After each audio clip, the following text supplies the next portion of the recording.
Okay, अब sir बात कर लेते हैं, थोड़ा स्टॉक स्पेसिफिक होते हैं, कौन को आज जिस स्टॉक में मोमेंटम देखने को मिल रहा है उस स्टॉक की बात कर लेते हैं। सबसे पहले बात कर लेते हैं सर विशाल मेगा मार्ट। करीब करीब 9% के आसपास की तेजी देखने को मिल रही है इस स्टॉक में। 112 रुपये 36 पैसे के आसपास कारोबार करता हुआ दिखाई दे रहा है। क्या लग रहा है सर, क्या व्यू है इसको लेकर के, क्या यहाँ से और मुनाफा बनाया जा सकता है या फिर प्रॉफिट बुकिंग करनी चाहिए? देखिए सुमित जी, अभी जैसा मैंने डिस्कस किया कि बेसिकली हो क्या रहा है कि सेक्टर रोटेशन बहुत अच्छे से हो रहा है।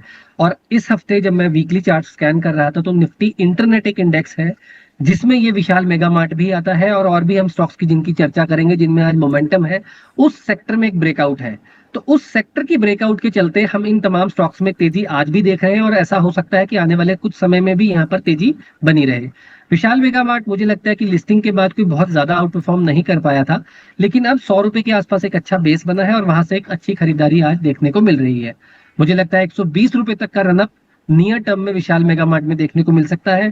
तो मुझे लगता है कि बिल्कुल यहाँ पर खरीदारी के मौके भी ढूंढे जा सकते हैं, और अगर आपके पास, हमारे दर्शकों के पास पहले से इसमें पोजीशन है तो निवेशित रहें।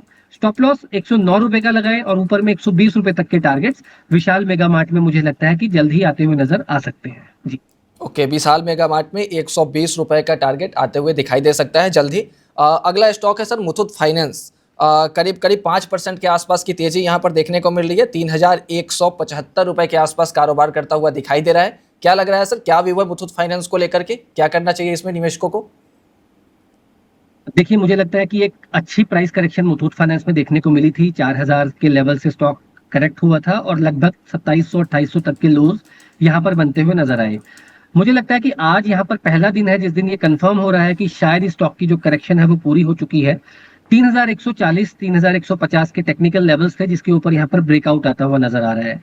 सुमित जी, जो इंपॉर्टेंट ट्रिगर है यहाँ पर खरीदारी का वो है सोने की कीमतों में जो उछाल हम पिछले 2 हफ्तों से बनते हुए नजर आ रहा है। उसके चलते ये तमाम जो गोल्ड से रिलेटेड स्टॉक्स हैं या गोल्ड लोन से रिलेटेड स्टॉक्स हैं, इनमें एक अच्छा मोमेंटम बना हुआ है और डेफिनेटली यहाँ पर इनके लिए ये पॉजिटिव भी है।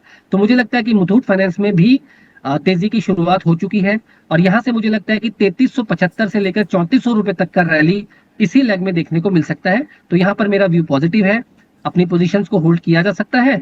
और यहाँ पर या थोड़ी कोई गिरावट 3100 3080 के आसपास मिलती है तो वहां पर खरीदारी के मौके भी ढूंढे जा सकते हैं। ओके, खरीदारी के मौके ढूंढे जा सकते हैं। नेक्स्ट स्टॉक की बात कर लेते हैं सर, सीमेंस इनर्जी। 4059 रुपये के आसपास कारोबार करता हुआ दिखाई दे रहा है। करीब करीब 3.5% के आसपास की तेजी यहाँ पर दिखाई दे रही है। क्या करना चाहिए सर स्टॉक में, क्या यहाँ से एक मौका मिलता हुआ दिखाई दे रहा है या फिर बच के रहना चाहिए स्टॉक से? नहीं, देखिए, स्ट्रक्चर पॉजिटिव है, सेक्टर पर, कैपिटल गुड्स पर हमारा व्यू पॉजिटिव है। हमें ऐसा लगता है कि ये स्पेस काफी अच्छा कर सकता है। और सीमेंस की अगर मैं पर्टिकुलरली बात करता हूं तो यहाँ पर एक चार्ट पर भी आज एक कंसोलिडेशन का एक ब्रेकआउट देखने को मिला है। एक अच्छी तेजी बनी थी पिछले महीने, उसके बाद स्टॉक लगभग 2-3 हफ्ते एक साइडवेज मूव में कंसोलिडेट हुआ, और आज यहाँ पर एक अच्छे वॉल्यूम्स के साथ प्राइस का ब्रेकआउट भी आता हुआ नजर आया है। 4050 4060 इंपॉर्टेंट सप्लाई जोन था जिसके ऊपर यहाँ पर मूव की शुरुआत हुई है, ब्रेकआउट की। मुझे लगता है ये तेजी ना केवल आज बल्कि आने वाले कुछ दिनों तक और एक्सटेंड होती हुई नजर आएगी। सीमेंस का स्ट्रक्चर काफी पॉजिटिव है, एक छोटे टाइम फ्रेम पे कप एंड हैंडल फॉर्मेशन का भी ब्रेकआउट है। और अगर मैं टारगेट्स की बात करूं तो यहाँ पर 4500 तक के टारगेट्स, 4500 4600 तक के टारगेट्स आने वाले 1 से 2 महीनों में आते हुए नजर आ सकते हैं। तो यहाँ पर बिल्कुल खरीदारी के मौके ढूंढे जा सकते हैं, और पोजिशनल तौर पर 3850 के नीचे का यहाँ पर एक स्टॉप लॉस लगाकर चलने की सलाह रहेगी। 3150 के आसपास का स्टॉप लॉस 850, मेंटेन कर, क्या कह रहे हैं सर? 3850, ओके, 3850। 3850 के आसपास का एक स्टॉप लॉस मेंटेन करके यहाँ से चलना सही होगा। नेक्स्ट स्टॉक है सर MCX है। 2.86% की तेजी दिखाई दे रही है, लेकिन इसके साथ ही BSE पे बात कर लेते हैं क्योंकि BSE में जो गिरावट थी उस गिरावट पर ब्रेक लगती हुई दिखाई दे रही है और रिकवरी आती हुई नजर आ रही है। तो सर BSE को लेकर के क्या व्यू है सर, BSE में क्या करना चाहिए निवेशकों को? देखिए, BSE पर हमने इसके बारे में पिछले हफ्ते भी और कहीं प्लेटफॉर्म्स पे बात की थी। ऐसा लगता है कि स्टॉक में एक नेचुरल करेक्शन थी, 4400 के बाद से थोड़ा सा पुल बैक देखने को मिला, और स्टॉक अपनी 200 दिन की मूविंग एवरेज जो कि 3200 रुपए के आसपास थी वहां तक करेक्ट होता हुआ नजर आया। अब देखिए, हालांकि जिस तरह से ये ऑप्शंस का थोड़ा सा वॉल्यूम गिरता हुआ नजर आया है क्लोजिंग ऑप्शन के बाद, उसका सीधा सीधा थोड़ा सा खामियाजा इसको देखने को मिला। फिर निकलकर खबरें जिस तरह की आई कि एनएससी शायद अपने आप को, एनएससी का जो शेयर लिस्ट होगा वो एनएससी पर भी होता हुआ नजर आ सकता है, तो उससे थोड़ा सा सेंटीमेंट हर्ट हुआ स्टॉक का और स्टॉक में करेक्शन देखने को मिली। हालांकि स्टॉक 200 डे मूविंग एवरेज पर आ चुका है और यहाँ से एक रिबाउंड भी आज हम देख रहे हैं। मुझे लगता है कि 3400 से 3500 रुपए तक का एक रिबाउंड मिनिमम बीएससी में यहाँ से देखने को मिल सकता है। तो अगर हमारे व्यूअर्स के पास यहाँ पर ऊपर लेवल पर पोजीशन तक है, तो मुझे लगता है बेटर एग्जिट मिल सकता है। 3500-3600 रुपए तक की रिकवरी, वहां पर एग्जिट करें। शॉर्ट टर्म मोमेंटम भी प्ले किया जा सकता है 3200 रुपए के क्लोजिंग बेसिस के स्टॉप लॉस के साथ। लेकिन ओवरऑल मुझे लगता है कि ब्रॉडली अभी लंबे टाइम के लिए मुझे लगता है कि शायद बीएससी यहाँ से एक रेंज बाउंड ट्रेड में जाता हुआ नजर आए, तो एक आउट परफॉर्मेंस शायद आगे चल के बीएससी की तरफ से जो हमने पिछले कुछ सालों में देखी वो शायद थमती हुई नजर आ सकती है।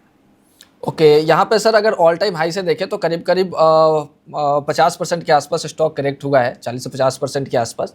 क्या लग रहा है सर यहाँ से और गिरावट बढ़ सकती है बीएसई में?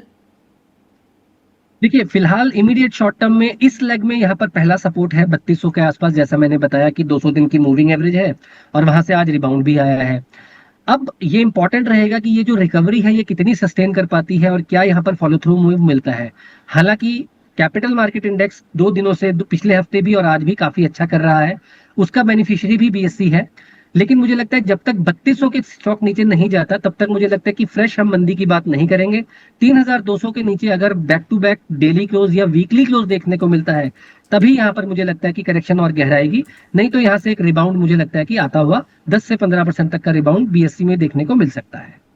ओके सर, बीएसई में जब गिरावट आ रही थी तब एमसीएक्स में तेजी देखी जा रही थी, लेकिन आज भी एमसीएक्स में तेजी है, करीब करीब 3% के आसपास की तेजी एमसीएक्स में दिखाई दे रही है। 3283 रुपए के आसपास स्टॉक कारोबार करता हुआ दिखाई दे रहा है। क्या करना चाहिए सर निवेशकों को इस स्टॉक में? एक महीने में अगर देखें तो 20% का रिटर्न यहाँ से जनरेट हुआ है।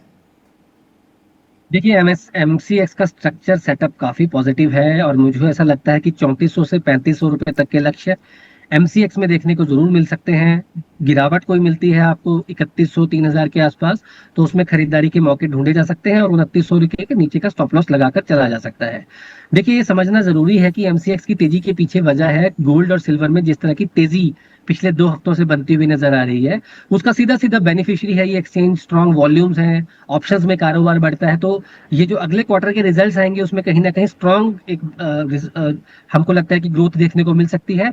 चार्ट स्ट्रक्चर सेटअप पॉजिटिव है, सभी मूविंग एवरेजेस के ऊपर ट्रेड करता है, तो मुझे लगता है कि यहाँ पर एमसीएक्स का व्यू पॉजिटिव रखकर यहाँ पर खरीदारी के पोजीशन बनाई जा सकती है और 3500 से 3600 रुपए तक के नियर टर्म टारगेट्स एमसीएक्स में देखने को मिल सकते हैं।